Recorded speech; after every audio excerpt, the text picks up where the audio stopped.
আসসালামু আলাইকুম রহমতুল্লাহি ওবরকাতুহু। সম্মানিত দর্শক, নির্বাচনের আগের তিনটি গুরুত্বপূর্ণ দিন, অর্থাৎ নির্বাচন যদি 11 তারিখে হয় তাহলে আমি 9, 8, 7 এই 3 দিনের সম্ভাব্য কিছু ঘটনা বলি এবং এই 3 দিনের আগে পরের কিছু ঘটনা বলি যা কিনা সম্ভাব্য হতে পারে আবার নাও হতে পারে।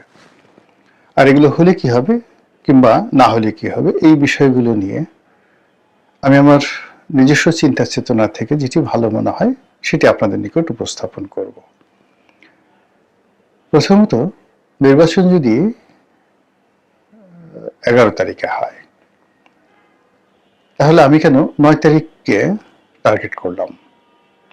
আবার আমি এই ভিডিওটি করছি 5 তারিখে। 5 তারিখের বাদ দিয়ে 6 তারিখকে বাদ দিয়ে আমি 7 তারিখের কেন ঘটনাপুঞ্জি আপনাদের সামনে তুলে ধরার চেষ্টা করছি। এর কারণ হলো যে আমি ভিডিও করছি 5 তারিখে, 6 তারিখে শুক্রবার, সরকারি বন্ধের দিন। আমাদের দেশে শুক্রবারে কেয়ামত হয় বা কেয়ামত হবে। এছাড়া সাধারণত বাংলাদেশে শুক্রবারে বড় কোনো ঘটনা ঘটে না। শনিবারে 7 তারিখ, রোববারে 8 তারিখ আর সোমবারে 9 তারিখ, মঙ্গলবারে 10 তারিখ, বুধবারে 11 তারিখ। বুধবারে আপনাদের হলো ইলেকশন। তো বুধবারের আগে হলো মঙ্গলবার, তার আগে সোমবার। কোন 3টি দিন নিয়ে আপনাদের সঙ্গে আলোচনা করব? শনিবার, রবিবার, সোমবার। এখানে 3 দিন 3 রাত, মূলত 72 ঘন্টা। এই 72 ঘন্টাকে আমার কাছে মনে হচ্ছে দম বন্ধ করা একটি ঘটনা। কি কি ঘটতে পারে, কেন ঘটতে পারে সে বিষয়গুলো বলবো। তার আগে প্রকৃতির কিছু লীলা খেলা বা ইতিহাসের কিছু লীলা খেলা আপনাদেরকে বলি। যখন দেখবেন যে বড় কোনো দুর্ঘটনা ঘটে কিংবা প্রকৃতিতে বড় কোনো পরিবর্তন আসে কিংবা কালবৈশাখী আসবে, ঘূর্ণিঝড় আসবে, সুনামি আসবে, তার আগে নির্দিষ্ট পরিমাণ আগে কতগুলো লক্ষণ প্রকৃতিতে ফুটে ওঠে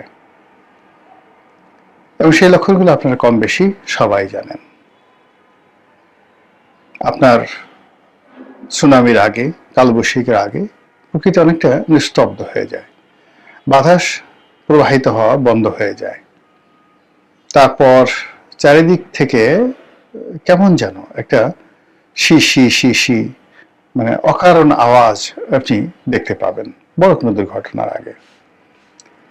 তো সেই দিক থেকে যদি 11 তারিখে খুব ভালো একটি নির্বাচন হয়, আপনি চারিদিকে একটা মুখরিত অবস্থা দেখতে পাবেন, গুনগুন গুনগুন আওয়াজ, প্রকৃতিতে একটি সঙ্গীত, এবং এই সঙ্গীতটা বাজতে থাকবে এই শনিবার থেকে, শনি, রবি, সোমবার, এবং সেই সঙ্গীত কেউ থামাতে পারবে না।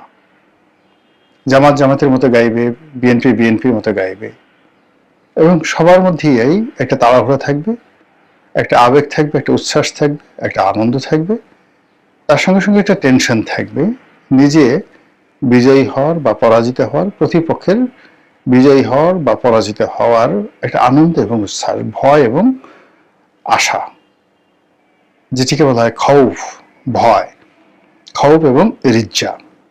এই দুটো জিনিসের একটা সমন্বয় ঘটতে থাকবে।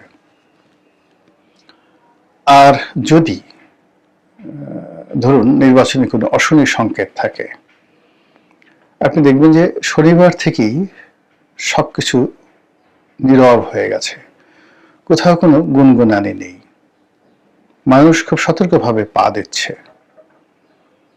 আর রাস্তাঘাটে চলাফেরা ভীষণ রকম কমে গেছে। শনিবার থেকে রাস্তাঘাটে লোকজন চলাফেরা কমে যাবে, রবিবারে আরো কমবে, সোমবারে আরো কমবে, মারাত্মকভাবে কমবে। এরপরে আপনি দেখতে পাবেন যে আইন শৃঙ্খলা রক্ষাকারী বাহিনী তাদের টহল মারাত্মকভাবে বাড়বে, মারাত্মকভাবে বাড়বে যদি নেতিবাচক হয়। আর যদি ইতিবাচক হয় তাহলে আপনি আইনশৃঙ্খলা রক্ষাকারী বাহিনী তাদের উপস্থিতি থাকবে, কিন্তু আপনি টের পাবেন না, আপনার কাছে এটা দৃশ্যমান হবে না। এর কারণ হলো লোকের লোকারণ্য থাকবে। তো বহু সংখ্যক লোকের মধ্যে দৌড়দৌড়ি, ছুটোছুটি, ঝাপাঝাপির মধ্যে, আনন্দের মধ্যে, গুঞ্জনের মধ্যে মিলিটারি গাড়ি কটা এলো, পুলিশি গাড়ি কটা গেল, আনসার কি করলো, ভিডিবি কি করলো, এগুলো নিয়ে আপনার চিন্তা করার কোনো সময় থাকবে না। ঘরে ঘরে ঘরে ঘরে প্রার্থীদের যারা লোকজন রয়েছে, শেষ সময়টাতে তাদের অত্যাচারে আপনি অতিষ্ঠ হয়ে পড়বেন। প্রত্যেকটা লোক আপনার ঘরে ঘরে যাবে, কিন্তু এর যদি বিপরীত ঘটনা কোনো কিছু হয়, ঘরে কেউ যাচ্ছে না, আপনি নিশ্চিত ঝিম মেরে থাকতে পারেন যে খবরাখবর আপনার জন্য ভালো হবে না। অন্য একটা বিষয় রয়েছে, সেই বিষয়টা হলো এই পৃথিবীতে মানুষের মুখ দিয়ে যা বের হয় প্রকৃতি তাই ঘটিয়ে দেয়। কখনো এমন কোনো ঘটনা ঘটেনি যে ঘটনা ঘটার পর সকল মানুষ আশ্চর্য হয়ে গেছে। যেমন ধরুন শেখ হাসিনার পতন হলো, বহু মানুষ বলেছে যে এর পতন হবে এবং তাকে পালিয়ে যেতে হবে। তো সে যখন নিজে, শেখ হাসিনা, এর দ্বারা কতটা প্রভাবিত হয়েছেন যে তিনি নিজে বলতে বাধ্য হয়েছেন তিনি পালাবেন না, তার আশেপাশের লোকজন তারা বলেছে যে পালাবে না, আওয়ামী লীগের অস্তিত্ব থাকবে না, আওয়ামী লীগের অফিস খোলার মতো কোনো লোক থাকবে না। বলেন তো, এই কথাগুলো কি 2014 সন থেকে ঘাটে পথের সমস্ত মানুষ বলেনি? সবাই বলেছে এবং সেই ঘটনা ঘটে গেছে। বঙ্গবন্ধু মারা যাবেন, সপরিবারে নিহত হবেন, এটা না বললেও তিনি মারা যাবেন। তার মানে পরিষদ বর্গ, তার নিজের আত্মীয় স্বজন, বিশেষ করে তার ভাই, অন্যান্য যারা আছেন নিকট আত্মীয়, আমি নাম বললাম না, এদের অত্যাচারে, জুলুমে মানুষ অতিষ্ঠ ছিল, ভীষণ রকম অতিষ্ঠ ছিল। ফলে কি হলো, যে যার অবস্থান থেকে বলতেন যে সর্বনাশ ঘটবে, নির্বংশ হবে, অপঘাতে মারা যাবে। এই সমস্ত কথাবার্তা কিন্তু ৭৩ সন থেকেই বলা শুরু হয়েছিল। প্রকৃতিতে সেই ঘটনা ঘটে গেছে। জিয়া রহমানের ক্ষেত্রে প্রযোজ্য। জিয়া রহমানের ক্ষেত্রে একটার পর একটা মিলিটারি কু হলো, আর অন্য যে ঘটনাগুলো হলো, সবাই আফসোস করতো না জানি কখন মরে যায়। সেই ঘটনাই ঘটল। এরপরে অন্যান্য যারা আছে, প্রেসিডেন্টের সাথ, জিয়াউর রহমান সাহেব, তাদের কথা বাদ দেন, বেগম জিয়ার কথাই চিন্তা করেন। এখন বেগম জিয়ার যে রাজকীয় জীবন, সেই রাজকীয় জীবনের সঙ্গে তার যদি মৃত্যু, অনেক মানুষ জানাজায় হাজির হয়েছেন, কিন্তু মৃত্যু পূর্ব সময় তার যে নিঃসঙ্গতা, তার যে অসুখ, তার যে বিসুখ, তার যে কষ্ট, তার চোখের সামনে তার যে মনোবেদনা, সবকিছু, তিনি একেবারে গাছ পাথর হয়ে গিয়েছিলেন, শোকে মুহ্যমান হয়ে গিয়েছিলেন। তো সেই মানুষটি মৃত্যুর আগে একবার দুইবার তিনি শুধু হেসেছিলেন শেখ হাসিনার পতনের পর। এই যে জীবনের ট্র্যাজেডি, এই ট্র্যাজেডির কারণটা কি? এই ট্র্যাজেডির কারণ আপনারা যদি খুঁজতে যান তাহলে অনেক কিছুই দেখতে পাবেন, বুঝতে পাবেন, যার ফলে আপনি একটা অনুসিদ্ধান্তে পৌঁছতে পারবেন যে এই পৃথিবীতে কোনো কিছুই আনটার্ন যায় না। আপনি যতটুক ভালো কাজ করবেন, সে ভালো কাজের মূল্যায়নে পৃথিবী আপনাকে দেবে। শেখ হাসিনা যত ভালো কাজগুলো করেছেন আমরা বলছি, কিন্তু তার সঙ্গে সঙ্গে তার মন্দ কাজ যেগুলো হয়েছে, একটা মন্দ কাজের জন্য তিনি এই পৃথিবী থেকে শাস্তি না পেয়ে যাবেন না। এটাই পৃথিবীর নিয়ম। এখন তারেক রহমান সাহেব আছেন, শফিকুর রহমান সাহেব আছেন, ডক্টর মোহাম্মদ ইউনূস আছেন, এদের ক্ষেত্রে একই নিয়ম প্রযোজ্য।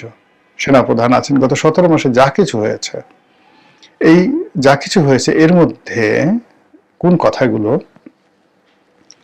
সামনে চলে আসছে এবং যাকে বলা হয় বারবার মানুষ আলোচনা করছে। প্রথমত হলো মাস্টার মাইন্ড, এরপর হলো ম্যাটিকুলাস ডিজাইন, এরপরে হলো পুলিশ হত্যাকাণ্ড, থানা পোড়ানো। পক্ষে কিচ্ছু বলছে না, কিন্তু মানুষ এগুলো নিয়ে কথাবার্তা বলছে। তো মেটিকুলাস ডিজাইন, থানা পোড়ানো। এরপর হলো যাবে না, উনি যাবে না, এত সহজে ছাড়বে না। মানে এগুলো একজন দুজন নয়। যদি কেউ বলে থাকে যে উনি চলে যাবেন যথাসময়ে, উনি ভদ্রলোক মানুষ, এদের সংখ্যা যদি একজন হয়, উনি চলে যাবেন না, এদের সংখ্যা 1000 জন। তো এই যে উনি থাকবেন না, উনি চলে যাবেন, এরপর আসলো কি গুপ্ত শক্তি, জামাত ইসলামিক দলগুলো ক্ষমতায় আসবে।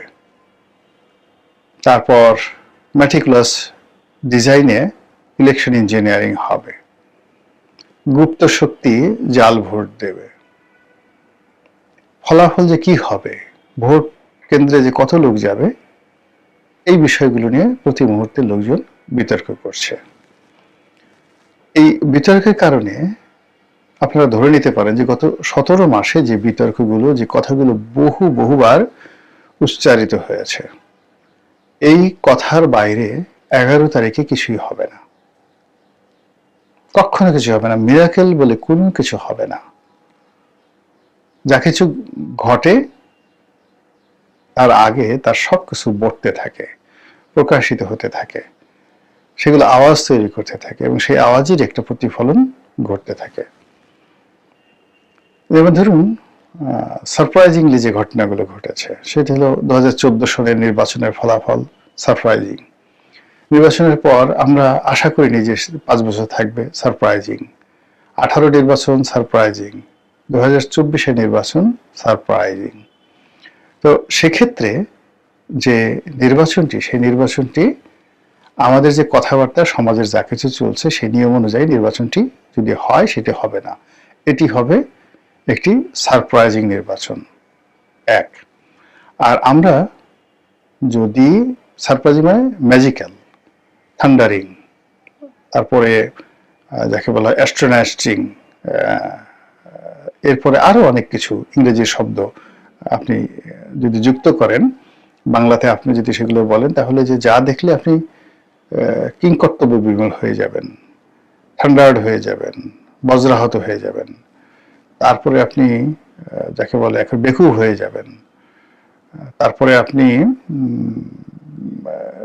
যাকে বলা হয় এটা কি করে হলো আফসোস করবেন। এই ধরনের নানা বাংলা শব্দ হতে পারে নির্বাচনের যে ফলাফল ইত্যাদি সবকিছু নিয়ে। কিন্তু নির্বাচনের আগে এবং পরে যে ঘটনাগুলো ঘটবে, চূড়ান্তভাবে যে ঘটনাগুলো ঘটবে, যেটি একটি অধ্যায়ের সমাপ্তি ঘটবে এবং একটা নতুন এরা তৈরি করবে। সমাপ্তি ঘটবে হলো যে ধরুন ডক্টর মোহাম্মদ ইউনূসের রাজত্বের সমাপ্তি ঘটবে, আর যারা ক্ষমতায় আসবে তাদের একটা নতুন এরা তৈরি হবে। এটা অবশ্যই হবে এই যে গত 17 মাসে যে ন্যারেটিভগুলো তৈরি হয়েছে, সেই ন্যারেটিভের ভিত্তিতে। আর এই যে ন্যারেটিভগুলো, যেগুলোর ভিত্তিতে একটা নতুন এরা তৈরি হবে এবং একটা গ্রুপ ক্ষমতা থেকে চলে যাবে আর একটা গ্রুপ আসবে। এদের এই সমস্ত রসায়নগুলো, কাটাকাটিগুলো, গুতোগুতিগুলো, এদের যে পর্দার আড়ালের সমস্ত খেলাধুলাগুলো, যা কিছু সম্ভব সবকিছু এই 3 দিনে, মানে শনিবার 7 তারিখ, 8 তারিখ, 9 তারিখ, রবিবার, সোমবার, এই 3 দিনের মধ্যে এই জিনিসগুলো অবশ্যই ঘটবে। যেটা বললাম, যদি ইতিবাচক কোনো কিছু ঘটে তাহলে এক ধরনের ফলাফল, আর নেতিবাচক যখন ঘটবে তখন ওই সিমটমগুলো আপনি দেখতে পারবেন যে আগের সময় বলছি বেশ কিছুক্ষণ আগে। মহান আল্লাহ সকল দুর্ভোগ দুর্দশা থেকে, অজানা আশঙ্কা থেকে, ভয় এবং ভীতি থেকে, এবং এই পৃথিবীর অনিষ্ট থেকে, অশরীরী আত্মাদের অনিষ্ট থেকে, শয়তানের অনিষ্ট থেকে, এবং নফসের অনিষ্ট থেকে, এবং মহান আল্লাহর ক্রোধ থেকে আমাদের সবাইকে, আমাকে সহ, আমার পরিবার সহ